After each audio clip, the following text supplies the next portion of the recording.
Bonjour tout le monde et bienvenue sur Alform pour une nouvelle vidéo, donc toujours pour la partie redistribution. Donc après avoir vu la configuration de la redistribution basique avec les deux protocoles OSPF, UJRP et le protocole RIP, maintenant donc pour cette partie on va voir les outils, comment manipuler ces routes, d'accord? Ça veut dire qu'on va contrôler les routes de telle sorte à ce que, par exemple, si je veux mettre un filtre, je ne veux pas envoyer toutes les routes, d'accord? Donc c'est ça le but de cette vidéo. On va voir un outil qui s'appelle, donc ça c'est le premier outil qu'on va découvrir pour la manipulation des routes, donc ce qu'on appelle les listes de distribution, d'accord, ou bien les distribute lists. Alors donc le plan pour cette vidéo, donc on va commencer par voir la topologie à utiliser. On va parler un petit peu des distribute lists, ou bien les listes de distribution, et on va passer directement à la partie configuration. Donc on va faire un lab. Alors donc la topologie à utiliser, donc ça sera exactement la même qu'on a vu pour une redistribution basique, sauf que donc on va enchaîner directement en utilisant cet outil distribute list. Ça veut dire que donc je vous conseille de suivre d'abord la redistribution basique si vous ne l'avez pas encore suivi, avant de passer à cette vidéo où on va voir le premier outil à utiliser, donc les distribute lists. Alors donc la topologie, on a un nuage OSPF, un nuage UJRP et un nuage RIP, d'accord? Donc toujours la même chose, des interfaces low-back pour simuler les réseaux LAN. Et au niveau de chaque interface low-back, donc on a un réseau en /24. Alors maintenant, c'est quoi les distribute lists? Donc si on veut juste faire un petit résumé de ce qu'on a vu dans la redistribution basique, donc on est d'accord qu'on a fait une redistribution dans les deux sens au niveau des deux routeurs, donc qui s'appelle, les deux routeurs qui s'appellent ASBR pour le protocole OSPF, vu qu'ils vont faire une redistribution vers un autre protocole de routage qui est le protocole UJRP, d'accord? Donc on a configuré la redistribution dans les deux sens. Maintenant, pour un besoin donné, par exemple, si je veux annoncer toutes les routes à partir de l'OSPF vers le protocole UJRP, à part un réseau particulier, par exemple, je ne veux pas annoncer ce réseau. Donc on a vu que dans la redistribution basique, donc par défaut, il va redistribuer toutes les routes. Ça veut dire que si je vais faire un show IP route ici au niveau du routeur R1, je vais voir toutes les routes du protocole UJRP, vu qu'on a activé la redistribution basique au niveau des deux routeurs. Et on peut voir même les routes qui proviennent du protocole RIP, puisqu'on a fait une redistribution ici au niveau du routeur R5. Donc au final, au niveau du routeur R1, je vais voir toutes les routes. Et pareil, donc si je vais au niveau du routeur R4, je vais faire un show IP route pour voir la table de routage. Donc je vais voir toutes les routes, vu qu'on a fait une redistribution par défaut à partir du protocole OSPF vers le protocole UJRP. Pareil ici, on a fait une redistribution par défaut, bien sûr, dans les deux sens, d'accord? Maintenant, le but, c'est donc le besoin pour le moment, il est très simple. Donc je veux annoncer tous les réseaux de telle sorte à ce que au niveau de R4 de voir tous les réseaux à part donc ce réseau 172.16.33.0/24, d'accord? Alors donc ça on peut le faire avec ce qu'on appelle les distribute lists, ou bien les listes de distribution. Donc c'est une technique qui permet de contrôler la redistribution. Donc par exemple, cet exemple, donc si on ne veut pas annoncer le réseau 172.16.33.0, donc on va utiliser une distribute list. Alors tout simplement, c'est quoi une distribute list? C'est une access list, une ou plusieurs access lists, d'accord? Et si par exemple, je vais déclarer une access list 1, donc ça c'est le numéro de l'access list, permit, et je vais déclarer tous les sous-réseaux avec un permit, d'accord? Donc là je vais déclarer quoi? Tous les sous-réseaux que je veux annoncer via le protocole, ou bien que je veux redistribuer dans le protocole UJRP, puisque c'est une redistribution qu'on va faire au niveau du protocole UJRP. Sachant qu'on peut le faire même dans le sens inverse, au niveau du protocole OSPF. Donc comme tous ces réseaux, c'est des réseaux qui sont au niveau du protocole OSPF, Donc, au niveau de la configuration UIJRP, si on veut faire une redistribution de l'OSPF vers UIJRP, ça veut dire qu'on doit rentrer en mode configuration du protocole UIJRP. D'accord? Et après, on va taper cette commande. Donc, distribute list 1. Pourquoi 1? Donc, c'est le numéro de l'access list. Et out, c'est pour dire, voilà, je ne veux pas faire une redistribution de toutes les routes. Je veux faire une redistribution juste par rapport aux routes que j'ai déclarées dans cette access list. Et les routes, c'est quoi? Donc, on a déclaré les 3 premiers sous-réseaux sans déclarer ce sous-réseau puisqu'on ne veut pas l'annoncer vers les routeurs qui sont dans le protocole UIJRP et on va déclarer ces 2 réseaux, d'accord? Donc au final, si tout va bien, si je vais au niveau de la table de routage de R4, donc je vais voir toutes les routes UIJRP bien sûr, je vais voir les routes RIP puisque j'ai fait déjà une redistribution par défaut ou bien basique et je vais voir ces 2 réseaux plus ces 3 réseaux sans voir ce réseau. Pourquoi? Parce qu'on n'a pas déclaré dans l'access list, dans cette access list, d'accord? Donc ça c'est la configuration au niveau du routeur R2, mais comme il y a 2 routeurs qui font de la redistribution, donc il faut configurer exactement la même chose au niveau du routeur R3, d'accord? Après je peux donner un autre identifiant pour cette access list, hein, d'accord? Donc ça c'est une valeur qui est locale par rapport au routeur. Genre ici je peux donner une valeur 1, et ici je peux donner une valeur 2 par exemple, à condition de mettre un 2 ici, d'accord? Donc là, on a déclaré les mêmes réseaux. Donc si je vais pas faire ça au niveau du routeur R3, je vais faire juste ça au niveau du routeur R2. Donc au final, on va trouver ce réseau au niveau du routeur R4. Pourquoi? Parce que R3, il va redistribuer les 4 sous-réseaux, d'accord? Donc le mieux, donc il faut le configurer la distribute list au niveau des 2 routeurs si on a 2 routeurs qui font la redistribution. Et si on a un 3e routeur, pareil, donc il faut exactement faire la même configuration au niveau de ce 3e routeur. Donc c'est ça la configuration des distribute list. Donc si on va au niveau du routeur R5 qui est ce routeur et on fait un show IP route pour vérifier. Donc si c'est bien configuré, on va voir les 3 sous-réseau, mais on va pas voir le point 33 qu'on n'a pas déclaré dans l'access list. Et on voit ces 2 réseaux. Donc ça c'est quoi? C'est les 2 réseaux qui sont entre les routeurs R1, R2 et le routeur R1 et R3. D'accord? Donc là vous voyez que c'est un outil qui est assez simple, qui est intéressant pour un besoin très simple. Par exemple, comme pour ce cas où on veut annoncer ou bien on veut tout annoncer à part un réseau. Donc ça on peut le faire avec une distribute list. Donc après, on va découvrir les outils au fur et à mesure. Donc là, c'est un cas très simple. Mais après, on peut avoir un besoin plus compliqué. Là, on va utiliser d'autres outils. D'accord? Donc, ce qu'il faut retenir pour cette partie distribute list, c'est que c'est une technique qui utilise les access list, qu'on connaît déjà bien. Donc, vous avez déjà vu dans la partie sécurité de l'ICND1, donc les access lists, et même pour le NAT, donc c'est les access lists qui sont utilisés pour classifier un trafic. Donc pareil ici, hein, donc les access lists, on les utilise pour classifier le trafic, pour dire par exemple au routeur R2 et R3, je ne veux pas envoyer tout vers les routeurs qui sont UIJRP, je veux envoyer juste les 3 premiers sous réseau par exemple, d'accord? Donc ce qu'il faut retenir, c'est que c'est un outil très simple, très à utiliser, même côté configuration. Donc il suffit de déclarer l'access list et de l'activer au niveau du protocole où on va faire la redistribution avec la commande distribute list out. Alors, donc maintenant ce qu'on va faire, donc on va passer directement au lab. Donc on va utiliser exactement la même topologie en supposant que la redistribution basique est déjà configurée puisqu'on l'a fait déjà. C'est pour ça que je vous conseille de voir d'abord la vidéo de la redistribution basique. Et après ce qu'on va faire, donc au niveau de R2 et R3, donc on va créer une access list et on va l'activer au niveau de la redistribution avec une distribute list et on va vérifier la table de routage au niveau du routeur R4 ou bien au niveau du routeur R5. Alors, donc on va commencer par le routeur R2. Donc on va au niveau du routeur R2.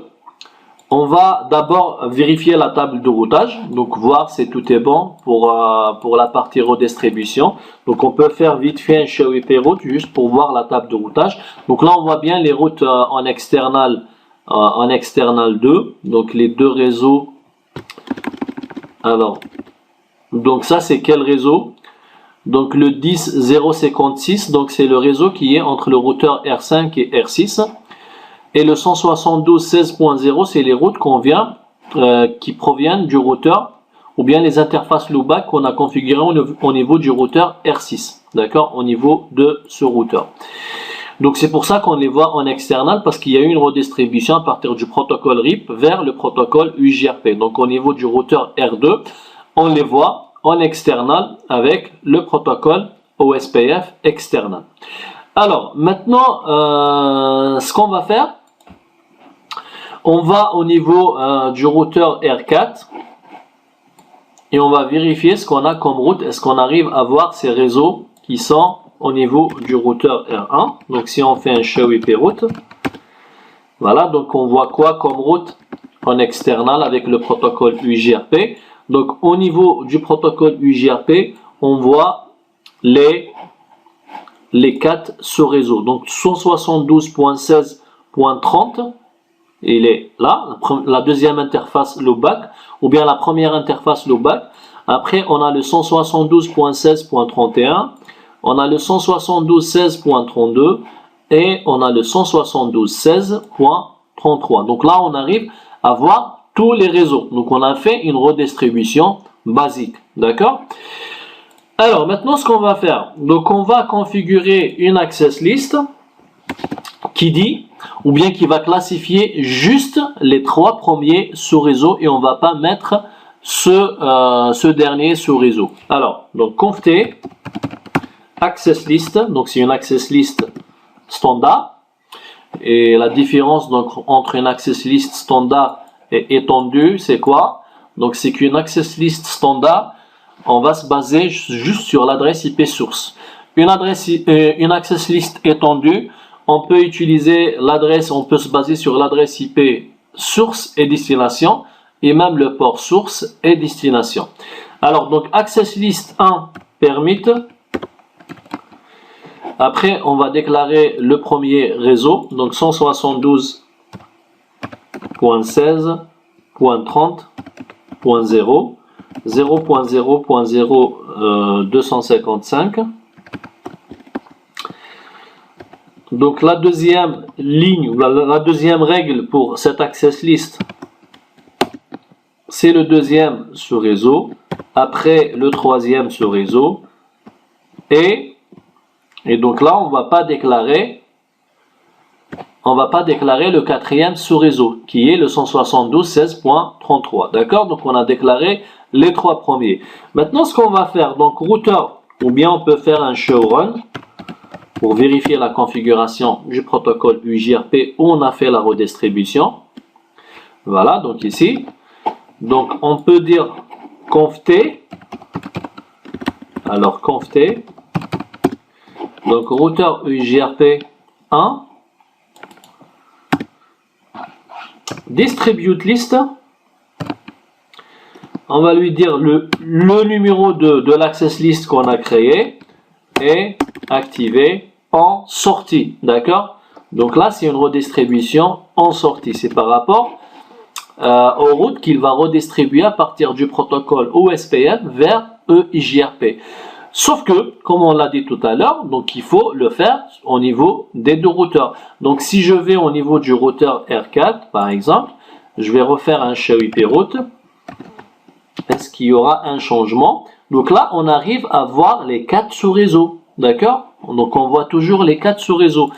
Alors, on va au niveau du routeur R3 maintenant, pour activer ce filtre.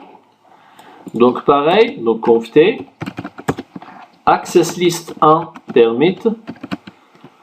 Alors 172.16.30.0 et 0.0.0255. On va déclarer le deuxième réseau, le troisième réseau, et on ne va pas déclarer le dernier réseau.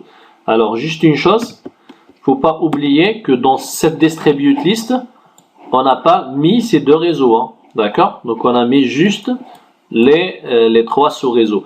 Alors, donc on va rentrer au mode configuration du protocole UJRP et distribute list. en out. Alors, qu'est-ce qui va se passer maintenant? Donc, on a activé le filtre au niveau des deux routeurs, donc R2 et R3. On a demandé à ces deux routeurs de ne plus annoncer tous les réseaux, mais plutôt que les premiers réseaux, ou bien ces trois premiers sous-réseaux. Le 172.16.30, le 172.16.31, 172.16.32. Pour vérifier, donc on va soit au niveau du routeur R4 ou bien au niveau du routeur R5 et on va faire un show IP route. Alors donc là on voit bien qu'il annonce les 4 sous-réseaux. On va faire un show running pour vérifier au niveau du R2 et R3. Alors donc on va faire un show access list pour vérifier les access lists qu'on a configurés au niveau du routeur R2. Donc je ne vois même pas d'access list. Alors si on fait un show run,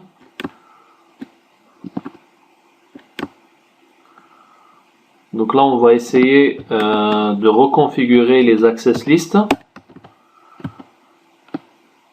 Donc l'access list 1 permit c'est 172.16.30.0 00255. Donc ça c'est le premier réseau. Deuxième réseau c'est le 31 et le troisième réseau c'est le 32 pardon. Donc là il faut faire attention puisque le réseau qu'on ne veut pas annoncer c'est le réseau 33. Donc là ce qui est embêtant avec les access lists c'est qu'il suffit de supprimer une ligne et toute l'access list est supprimée. Ça veut dire qu'il faut jouer sur les flèches pour reconfigurer une access list. Donc on va recommencer. La première c'est 30, la deuxième c'est 31 et la troisième c'est 32. Voilà, donc on a configuré l'access list. Donc si on fait un show run, on revient juste à la partie UJRP pour s'assurer que la commande est toujours activée, donc la distribute list. Alors si on va juste vérifier rapidement au niveau du routeur R4 ou bien R5, show IP route pour voir la table de routage.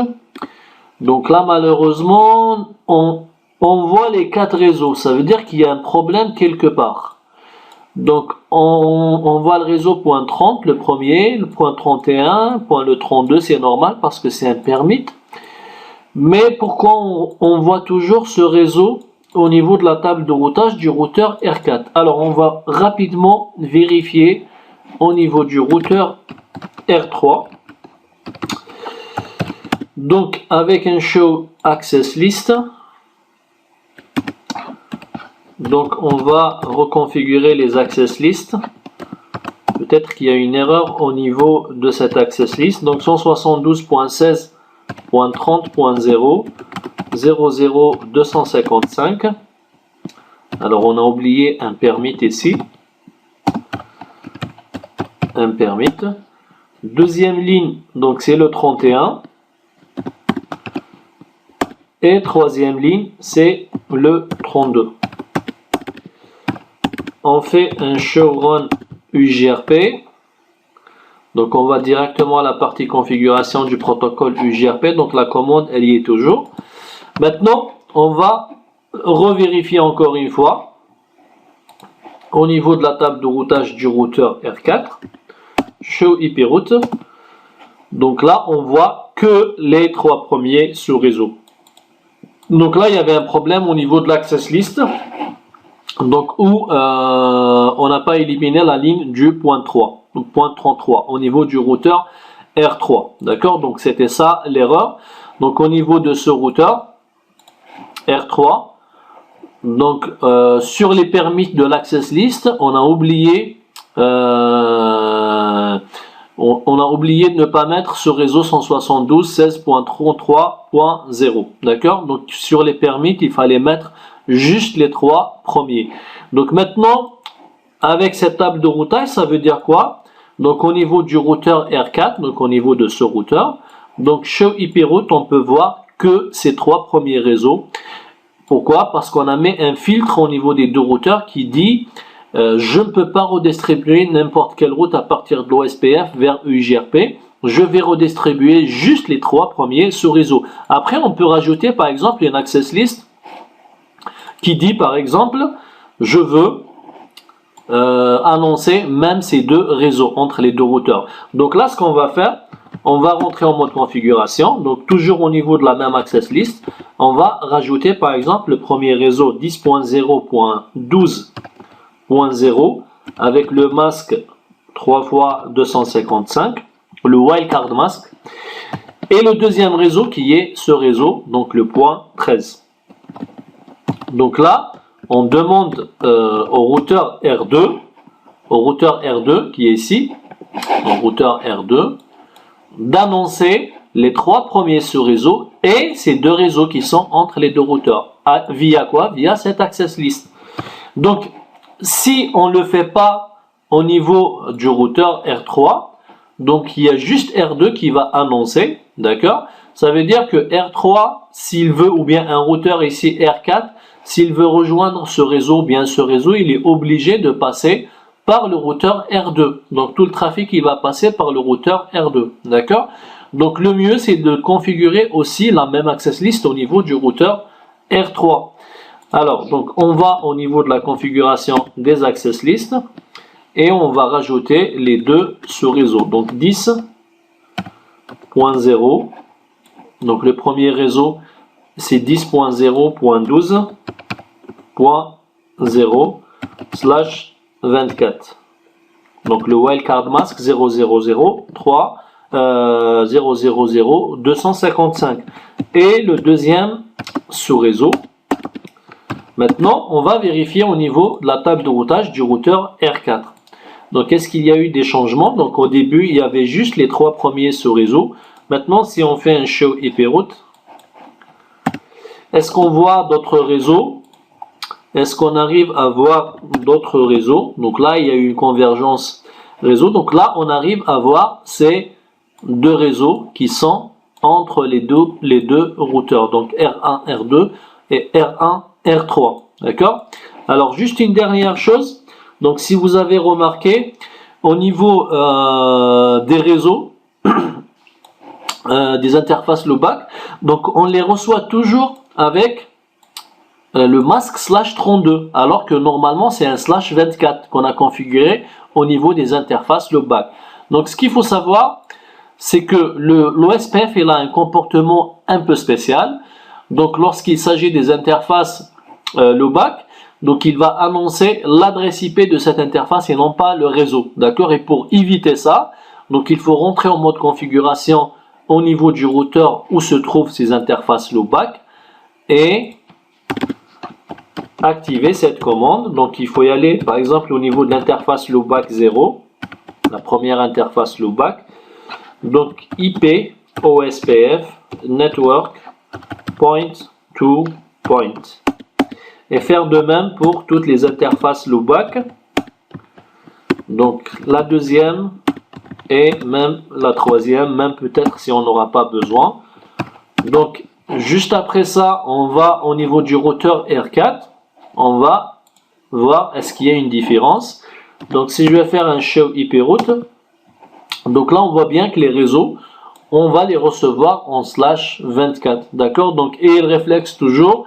Si vous avez des interfaces low-back et vous voulez annoncer le réseau et non pas l'adresse IP de cette interface low-back, donc il faut rentrer en mode configuration de cette interface et activer cette commande, donc IP OSPF network point to point. Voilà, donc on arrive à la fin de cette première vidéo pour les outils de manipulation des routes. Donc le premier outil, il s'appelle Distribution List ou bien Distribute List. Donc tout simplement, c'est quoi une Distribute List? C'est un paquet d'access list, d'accord? Ou bien un paquet de règles d'une access list comme on l'a vu dans l'exemple, dans cet exemple. Donc le but c'est quoi?